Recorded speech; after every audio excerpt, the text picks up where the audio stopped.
Siang ini Bunda tidak makan nasi ya, makan kolak. Ini kolak pisang kepok. Ini santannya ini alami ya, kelapa diparut, diperas pakai air matang ya. Jadi ini santannya tidak direbus. Ini kolaknya ini tanpa gula pasir tapi diberi garam ya. Jadi biar ada rasanya agak-agak sedap ya. Jadi kalau tanpa gula, tanpa garam kan gak enak. Jadi ini tanpa gula pasir tapi diberi garam sedikit. Mari makan ya. Allahumma barik lana fima razaqtana wa qina adzabannar. Bismillahirrahmanirrahim.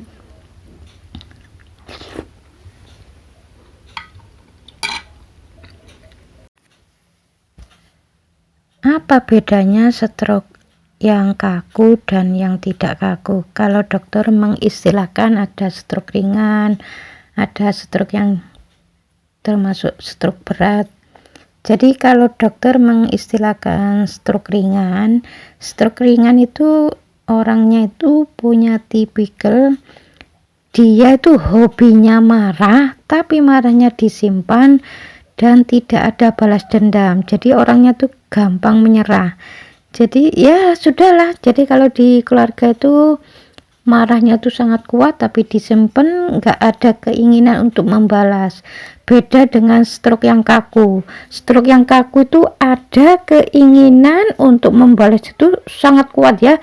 Jadi jari-jari tangannya tuh menggenggam gini sambil nah itu kaku. Makanya ditampakkan sama Allah Ta'ala dengan mulutnya menceng dan jari-jari tangannya itu kaku ya. Ya tangannya itu kaku karena di situ mengunci. Ada keinginan yang ingin dikeluarkan, keinginan untuk memukul atau apa ya, pakai tangan memukul tapi nggak jadi, disimpan tapi marah. Jadi sambil ngereket gini ya nanti bentuk stroke-nya tuh kaku. Mulutnya menceng, tangannya bengkong. Tapi kalau di stroke ringan itu lemes. Jadi orangnya tuh pasang benik baju aja kadang-kadang ya butuh bantuan ya. Jadi sulit digerakkan untuk benik baju, dibuat sujud itu nggak bisa. Tapi tidak ada keinginan untuk membalas. Jadi bedanya gitu. Kalau ada keinginan untuk membalas itu biasanya di stroke kaku. Kalau tidak ada keinginan untuk membalas di stroke ringan. Nah stroke ringan ini bedanya, kalau stroke ringan ini biasanya cepat sembuhnya ya, karena pembuluh darahnya itu tersumbat. Jadi nanti kalau sudah nggak tersumbat lagi ya lancar lagi ya sembuh. Beda dengan stroke kaku ya, karena pembuluh darahnya di otak itu pecah.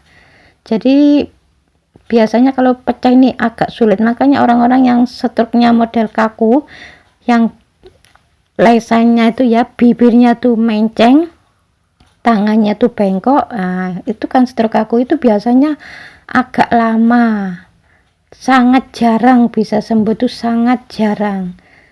Kebanyakan ya biasanya ya nggak sembuh sampai meninggalnya.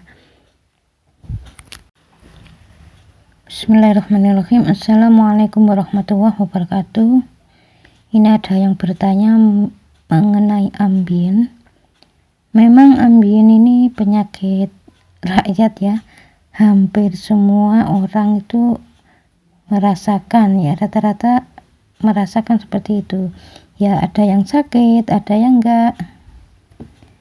Jadi rata-rata memang itu ada yang menonjol ya. Jadi istilahnya itu pembengkakan anus, karena itu diedenkan. Nah biasanya itu ada tekanan keluar. Memang ada unsur otot-otot penggeraknya itu di situ ya. Jadi seperti itu, akhirnya terdorong keluar. Sebenarnya itu otot-otot dari anus atau sebelum anus besar itu ya, itu di daerah kloaka ya, itu mengunci lah istilahnya. Nah di situ itu membengkak karena memang pembuluh darahnya itu membengkak. Nah disitulah itu rasanya seperti mau BAB ya. Jadi orangnya tuh rasanya tuh maunya tuh seperti BAB, tapi ketika ditongkrongin ya kok nggak keluar-keluar, akhirnya ya diedenkan. Nah, yang membengkak itu malah keluar. Jadi yang keluar itu bukan kotorannya, yang keluar itu malah, yang bengkak itu malah keluar. Padahal ya sudah ngeluarin kotoran. Orang BAB itu kan habis ngeluarin kotoran kan biasanya enak plong ya. Ini sudah keluar itu tapi rasanya mau keluar lagi, ada sesuatu yang mau dikeluarkan lagi. Makanya ditongkrongin ya nggak keluar-keluar karena memang kotorannya sudah keluar. Jadi itu kepanjangan dari usus besarnya ya pada waktu ngeden. Nah, pantatnya itu kan menggelembung ya. Jadi itu ambien itu seperti itu. Jadi otot-ototnya itu kaku ya, gak elastis lagi. Jadi kalau di kedokteran biasanya dipotong ya. Ambien itu insya Allah kalau dari sisi akhlak orangnya itu kaku. Dia seperti mulut itu lah. Mulut itu kalau kaku biasanya kan dibuat bicara itu agak sulit ya. Ya ini juga begitu. Orangnya itu punya tipikal kalau ada masalah itu diem dulu, dia nggak banyak ngomong ya, kemudian bengkaknya itu karena nahan marah ya. Jadi orang yang ambien itu biasanya kalau di keluarga itu maunya itu diem, marah, jengkel, tidak mau menyerap baik buruknya. Jadi kalau di keluarga itu memang orangnya seperti itu. Jadi ambien itu memang orangnya nggak luwes ya. Jadi otot-otot di daerah anus itu kaku. Tapi kalau dia menonjolnya itu hanya menonjol saja ya, berarti dia tuh banyak diem tapi tidak marah. Tapi kalau emosinya meledak, nah itu nanti ada darahnya yang keluar. Ya memang ambien itu ada yang sakit, ada yang enggak. Biasanya yang sakit itu yang sampai kalau keluar darah ya.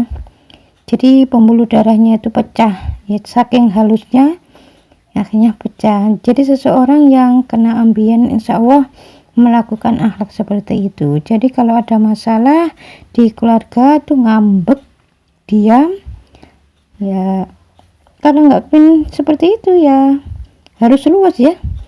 Siapapun yang mengalami ambien, kalau memang pingin ambiennya tuh tidak terjadi lagi harus luas.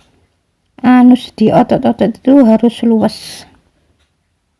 Jadi kalau di dalam keluarga itu luas, tidak kaku. Jadi kalau ada masalah diselesaikan, tidak kaku orangnya, mau menyelesaikan, insya Allah tidak akan mengalami ambien. Wasyawirhum fil amri. Allah itu perintah bermusyawarahlah kamu dalam segala urusan dunia. Jadi kalau ada masalah malah diem, gak mau ngomong, ya itu nanti bisa ambien.